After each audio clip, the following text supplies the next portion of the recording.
भारत और पाकिस्तान की फिजाई जंग खत्म हो चुकी है, पानी पर जंग शुरू हो चुकी है। मोदी इसे सियासी हथियार के तौर पर इस्तेमाल कर रहा है, जबकि सिंतास मुआहदे के मुताबिक पाकिस्तान को मगरबी दरियाओं पर जबकि भारत को मशरकी दरियाओं पर हक हासिल है। न्यूयॉर्क टाइम ने पाकिस्तान और भारत में पानी पर जंग के खदशात जाहिर कर दिए।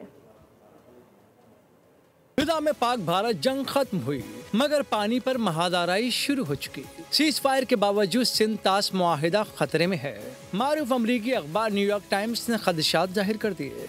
अखबार की रिपोर्ट के मुताबिक मोदी सरकार पानी को सियासी हथियार के तौर पर इस्तेमाल कर रही है। हालांकि सिंतास मुआहिदे के मुताबिक पाकिस्तान को मगरबी दरियाओं पर और भारत को मशरकी दरियाओं पर हक हासिल है। भारत सिंतास मुआहिदा मुअत्तल करने का कह चुका है और पाकिस्तान इसे ऐलाने जंग करार दे चुका है। अखबार के मुताबिक तज्जियाकार कहते हैं भारत की मुआहिदे से पीछे हटने की बुनियाद नए नहीं बल्कि पुराने तहफ्फुज़ात हैं।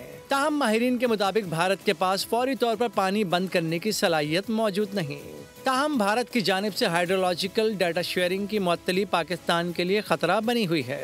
पाकिस्तानी ज़राअत जो मईशत का एक बड़ा हिस्सा है, इस डाटा पर इन्हिसार करती है।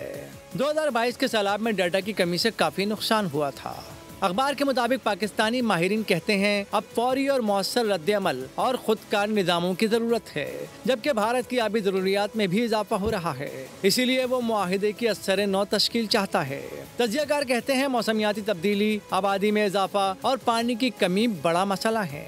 सिंतास मुआहिदा 6 दहाइयों से जारी है मगर इसका मुस्तकबिल खदशात में घिरा है। सब्सक्राइब करें और बेल दबाएं ताकि कोई खबर रह न जाए।